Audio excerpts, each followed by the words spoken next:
Tyler from Aspire Sports, and I'm going to give you my top 15 rookie wide receivers for the 2021 NFL Draft. Now, this rookie wide receivers class is very good. It's very deep, and I think it has potential to rival last year's rookie wide receiver class. Now, in the same breath, it's also very difficult to look at this class just because you don't have a year of production here for some guys. So it's very hard to look at these guys and try to project them. And like Mel Kiper said, he said it's the hardest draft that he's done.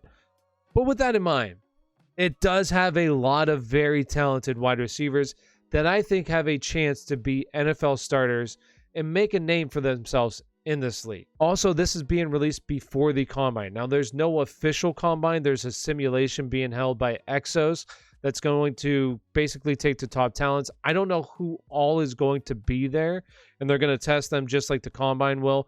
So you're going to have basically that and then pro days to kind of rely on for their metrics. Where are they at speed-wise? What are their verticals? All that kind of stuff. So it's going to be a little challenging. So after all that, that can definitely affect my ranks, and there might be another video coming out in the future. But in terms of fantasy football, after the NFL draft, I will break down where I have these guys projected and who I think the #1 wide receiver will be in terms of fantasy football for the wide receiver class, for the rookie wide receiver class. So with that being said, let's go ahead and get into it. And I know I said top 15, but I'm going to throw an honorable mention in here in Jaylen Darden. Jaylen Darden from North Texas. He's a bit undersized, 5'9", 174 pounds, but is extremely, extremely explosive. One of the most explosive players in this draft, and has Tyreek-esque abilities and the way he's able to stretch the field, and also just the way he's able to cut and get up the field. His burst is incredible. So if you haven't watched any tape on him, I would highly recommend it. Jaylen Darden, 16. Coming in at number 15 is going to be Nico Collins out of Michigan. Very good size, 6'4", 215 pounds. Was a very good possession wide receiver. Made some highlight reel catches as well. The one thing that he's going to need to work on definitely is his route running. Relied on his size a little bit too much at the college level, whereas in the pros, I don't think he's going to be able to do that. But somebody very interesting, size, weight definitely there. So Nico Collins, 15. Coming in at number 14 is going to be Sage Sharat out of Wake Forest. 6'3", 215 pounds. Very physical, probably the most physical wide receiver in this draft class. But there's some concerns about his athleticism. The burst isn't there. The top end speed isn't there. So he really has to rely on being creative to get open. Does that translate to the next level? That's the big question.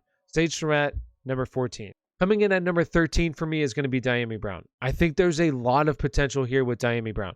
He's a very good athlete, and I really want to see what he tests out at if he goes to the combine or his pro day. I want to see what his scores are for, especially for the 40-yard dash. On tape, he looks pretty fast, and he looks like he has good burst acceleration. He's also a very good route runner, and this year really improved upon his hands. His hands were very good this year. I think there's a lot of potential here. I do want to see what his combine is, though, before I rank him higher, which I would really like to do, but I want to see what his combine is. So Diamy Brown, 13. Coming in at number 12 is going to be Seth Williams out of Auburn. 6'3", 211 pounds, has made some spectacular catches throughout his career. He's a possession type of guy, kind of like a Allen Robinson style. Plays with pretty good speed, has very, very good body control, can make contested throws. So number 12, Seth Williams. Coming in at number 11 for me is going to be Tamorrion Terry out of Florida State. The sky's the limit for him. I think out of all the prospects, the wide receiver prospects in this draft, he has the potential to have the highest ceiling. Now, does he actually get there? I don't know. Needs a lot of work in terms of his route running, and also he needs to attack the ball a lot more than what he does at times. He kind of waits for the ball to come to him rather than attacking the ball. Also has some concerns with drops. But that's a lot to be said. But if he can figure it all out, the dude's size and speed is off the charts. 6'4", 215 pounds. I expect him to test very well in his speed score. So we'll see what his pro day, combine, whatever he's going to, is going to be. I'm very excited to see it. I think he will shoot up draft boards if he tests very well, which I think he will. But he does have some concerns. It might take him a couple years, but has a lot of potential. Tamorrion Terry, number 11. Coming in at number 10 for me, and somebody that I have a difficult time not putting him higher, is Tylen Wallace. Tylen Wallace out of Oklahoma State, bursted onto the scene his sophomore season, breakout age of 19.3, had nearly 1,500 receiving yards, 86 receptions, and 12 touchdowns. And against Oklahoma and Texas, he had over 200 receiving yards in both of those games. So against the best competition at his best games. 2019 tore his ACL, but was off to a blistering start as well. If he doesn't tear his ACL, I honestly think he opts out for the NFL Draft 2019 and is one of the top wide receivers taken. Now, you see doctors say that it usually takes a year or two for guys that have lower body injuries, significant lower body injuries, to get back to the level that they once were. Now, does he ever get back to that level 2018? I'm not sure, but he really does everything very well. The only concern with him really is the injuries. Is he going to have these injuries throughout his NFL career? And if so, it's not going to last very long. But if not, if he's able to fight through them and be productive like he was in 2018, he's going to be a very good value in the draft.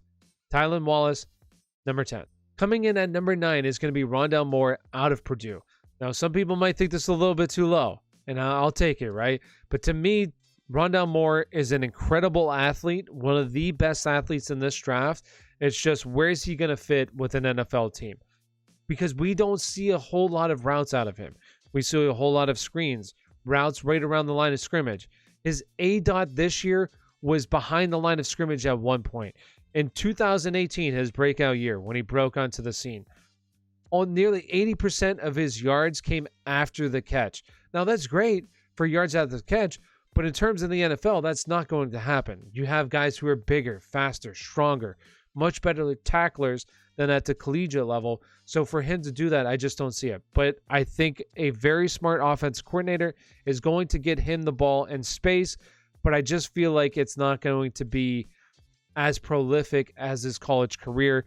In the past 2 seasons, we haven't seen a whole lot out of him due to injury in 2019, where he basically only played 4 games and missed the rest of the season. And then this year was kind of hurt or maybe opted out. I don't know exactly what was going on. I think he was a little banged up in the beginning of the season. And then after that, wasn't a whole lot, only had 2 missed tackles. So there is a lot of potential in terms of an athlete, but in terms of a prospect, I don't like him as much as a lot of other people. So Rondell Moore, number 9. Coming in at number 8 is going to be Kedarius Tony out of Florida. Tony, in terms of having the ball in his hands, is one of the best in this draft at making people miss. Incredible acceleration, very good footwork. The concern with me is breakout age right now, 21.6, which isn't very good. Where was he prior to this year? A lot of it possibly has to do with quarterback play, but also he just didn't burst onto the scene until this year, where Kyle Trask really took a big step forward and was very good in college. So where is he going to project? He's going to be a slot receiver in the NFL. How effective is he going to be? To me, a smart offense coordinator is going to get him the ball all over the field. But sometimes those guys don't go to the best situations. And to me, he's a guy who's going to have to go to the best situation to be really successful at the next level. So that's why I have Kedarius Tony at number 8. Coming in at number 7 for me is going to be Terrace Marshall out of LSU. He made the most of Chase opting out of the season this year, having 48 catches, 731 yards, and touchdowns in 7 games. Now, did fizzle out a little bit down the stretch. It wasn't as good as the beginning of the year. There are concerns with his drops. He had 7 drops this year on 67 targets, which is not good. That is really not good, and in my eyes is a big red flag. But he does possess that Tamarian Terry potential in terms of size, weight, and speed combo that can make him very deadly at the next level. It's just putting it all together to make it happen. Can he do that? Number 7, Terrace Marshall. Coming in at number 6 for me is going to be Amirah St Brown out of USC. To me, he's one of the most well-rounded wide receivers coming out of this draft class that's ready to be a pro. He is very well polished and really doesn't have any flaws. He's very good at doing everything. He's not the best at doing one thing, but can do everything at a very high level. So I think he's going to go into the NFL, make an impact right away. Maybe doesn't have the potential that some of these other guys does, but I think it's going to be a very good starter in the league for years to come. Amirah St Brown, number 6. And coming in at number 5 is going to be Rashod Bateman out of Minnesota. At a very young breakout age of 18.8, 95th percentile, 6'2", 210 pounds, draws comps to Keenan Allen. Very, very good and projected to be a very good NFL player. Is very good at setting up routes with subtle head fakes. Is a very good route runner. Has very good timing, pace in his routes. And is very good after the catch as well. One thing that does have me a little concerned are the drops as well with him. A drop rate, you want a drop rate for me right around 4 or 5% on your targets. So in the past 2 years has 11 drops and 150 targets, which isn't ideal, but this past year had 6 drops on 55 targets, which really is not good.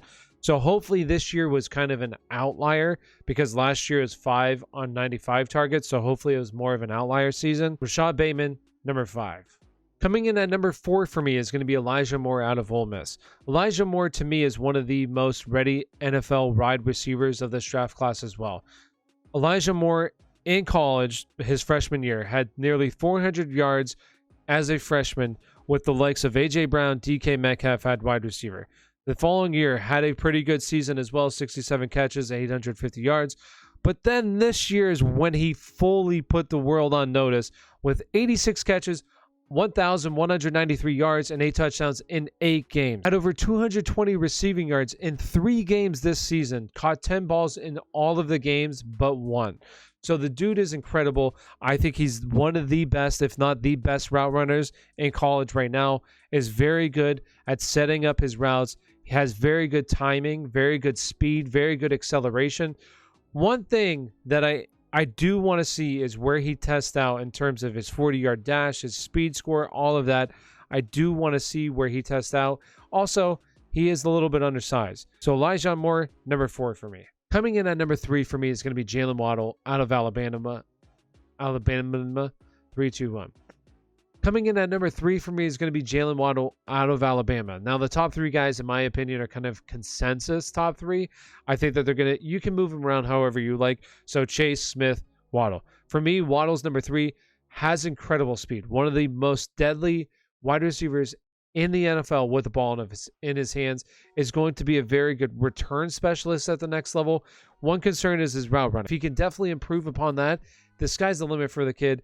The speed you just can't teach, so incredibly fast. Jaylen Waddle, number 3. Coming in at number 2 is going to be Devonta Smith out of Alabama, and in my opinion, if he was a little bit bigger, had more weight, he would be the number 1 wide receiver, at least on my list, and I do think he would be kind of like a lot more people's number 1 wide receiver, but the fact that he's a little bit smaller has him at number 2. But my gosh, this season was amazing. You think that Alabama would be a little bit taken back by Jaylen Waddle getting hurt, but the offense didn't miss a beat. 117 catches, 1,800 yards, 23 touchdowns. The kid was amazing, and then tops it off with that championship game. Was incredible all season long. The only concern is really his weight, right? But he's able to get open by body twitches, head fakes, is extremely precise route runner, has very, very good hands, only 3 drops and 145 targets, so very reliable. I think that there's big days to come for him at the next level. He's going to be a menace. Devonta Smith, number 2. And coming in at number 1 is going to be Jamar Chase out of LSU. Basically like the consensus number 1. I don't think I need to say much. The only real concern, it's not even really a concern, is that him taking the year off might be a little bit slow to get up to speed his first year. So some people might say, oh, he's a bust. Really, I would just wait till more second half of the season for him to really catch on, get up to speed. That's the only real concern. Other than that, basically outperformed Justin Jefferson, and we saw what Justin Jefferson did this year, put up historic numbers for a rookie wide receiver. So yes, I think he's going to be amazing at the second level. Hopefully he lives up to the hype, but right now nothing is shown otherwise. So Jamar Chase, number 1. And that does it. Thank you so much for watching. If there's a player that you want me to do a little bit more of an in-depth breakdown for, let me know in the comments below. I will be releasing a top 10 running back rankings for the 2021 NFL Draft in a video coming up soon. So make sure you look out for that. So thank you for watching and have a great day.